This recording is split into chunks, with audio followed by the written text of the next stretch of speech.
एक बार की बात है, एक युवक था जो गौतम बुद्ध की शिक्षाओं को सीखने के लिए उत्सुक था। वह बुद्ध के पास गया और उनसे पूछा कि उसे कभी किसी के साथ क्या साझा नहीं करना चाहिए। बुद्ध ने उत्तर दिया कि 5 चीजें हैं जिन्हें कभी भी किसी के साथ साझा नहीं करना चाहिए। युवक उत्सुक था और उसने बुद्ध से विस्तार से बताने को कहा। बुद्ध ने कहा कि पहली बात जो आपको कभी किसी के साथ साझा नहीं करनी चाहिए वह है आपकी व्यक्तिगत समस्याएं। वे आपके अपने हैं और उनसे निपटना आपकी जिम्मेदारी है।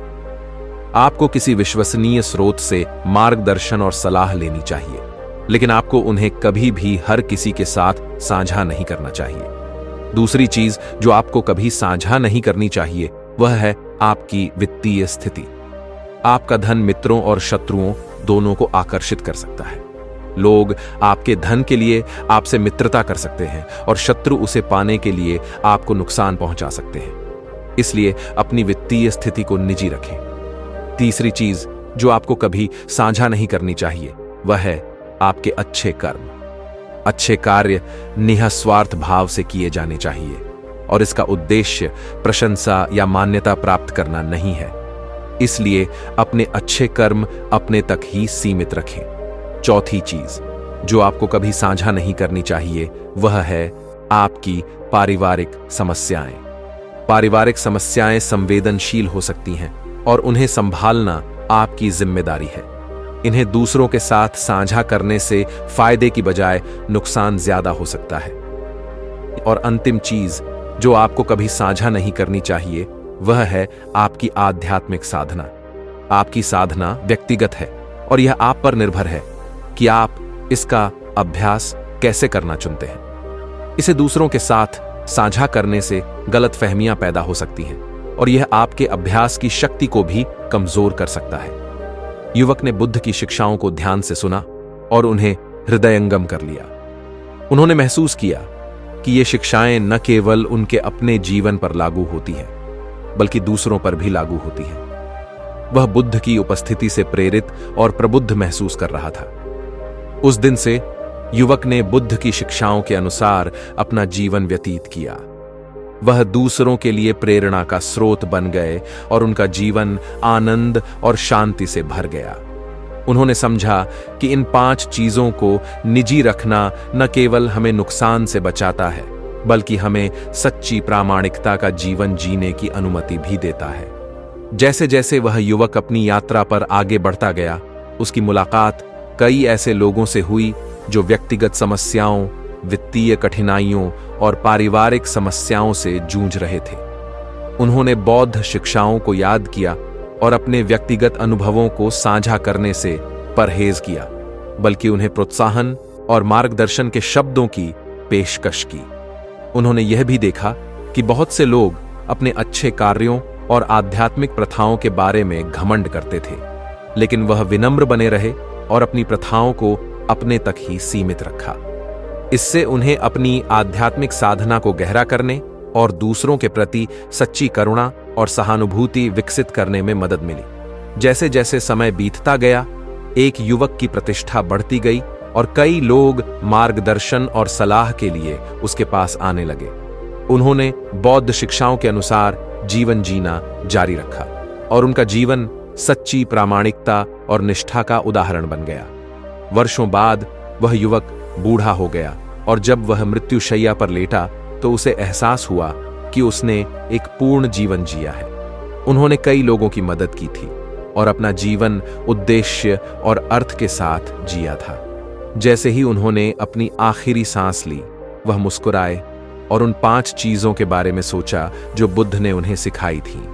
न वह जानता था कि इन शिक्षाओं ने उसे प्रामाणिकता का जीवन जीने में मदद की है और उसे आशा थी कि अन्य लोग इन शिक्षाओं का पालन करेंगे और ईमानदारी के साथ अपना जीवन जिएंगे। गौतम बुद्ध की शिक्षाएं हमारे जीवन को बदलने की शक्ति रखती हैं। 5 बातें जो उन्होंने हमें किसी के साथ साझा न करने की सलाह दी, उनका पालन करना कठिन हो सकता है, लेकिन अगर हम उनका अभ्यास करते हैं तो हम सच्ची प्रामाणिकता और अखंडता का जीवन जी सकते हैं। हम दूसरों के लिए प्रेरणा का स्रोत बन सकते हैं और हमारा जीवन दुनिया में आशा और प्रकाश की किरण बन सकता है। इस कहानी का उपदेश यह है कि जीवन में कुछ चीजें ऐसी होती हैं जिन्हें हमें निजी रखना चाहिए और दूसरों के साथ साझा नहीं करना चाहिए। 5 चीजों पर गौतम बुद्ध की शिक्षाएं जिन्हें हमें अपने मूल्यवान जीवन सबक कभी किसी के साथ साझा नहीं करना चाहिए, जो हमें सच्ची प्रामाणिकता और अखंडता का जीवन जीने में मदद कर सकते हैं।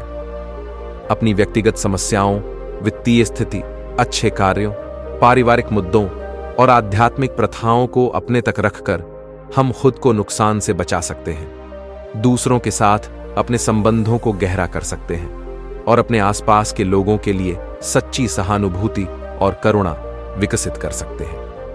प्रामाणिकता और सत्यनिष्ठा का जीवन जीना चुनौतीपूर्ण हो सकता है, लेकिन अगर हम इन शिक्षाओं का अभ्यास करते हैं तो हम दूसरों के लिए प्रेरणा का स्रोत बन सकते हैं और एक पूर्ण जीवन जी सकते हैं। आपकी व्यक्तिगत समस्याओं को हल करना आपकी स्वयं की जिम्मेदारी है। अपनी सुरक्षा के लिए अपनी वित्तीय स्थिति को निजी रखें। अच्छे कार्य निस्वार्थ भाव से किए जाने चाहिए, पहचान के लिए नहीं। अपनी पारिवारिक समस्याओं को सावधानी और गोपनीयता से संभालें। आपकी साधना व्यक्तिगत है और इसे निजी रखा जाना चाहिए। सच्ची खुशी बाहरी स्रोतों से नहीं, भीतर से आती है। वर्तमान क्षण ही हमारे पास है, इससे से ज्यादा फायदा उठाओ। आसक्ति छोड़ें और आंतरिक शांति पाएं। करुणा और दया शांतिपूर्ण जीवन की कुंजी है। आत्मज्ञान का मार्ग आत्म जागरूकता और आत्मनिरीक्षण के माध्यम से है। जीवन अनित्य है, वर्तमान क्षण में जियो। आपके पास जो कुछ है उसके लिए आभारी रहें, बजाय इसके कि आपके पास जो कमी है उस पर ध्यान केंद्रित करें। मन ही वह सब कुछ है, जो हम सोचते हैं वही बन जाते हैं। सबसे बड़ी जीत स्वयं पर विजय पाना है। सफलता भौतिक संपदा से नहीं, बल्कि आंतरिक संतुष्टि से मापी जाती है। आंतरिक शांति का रास्ता क्षमा और जाने देना है।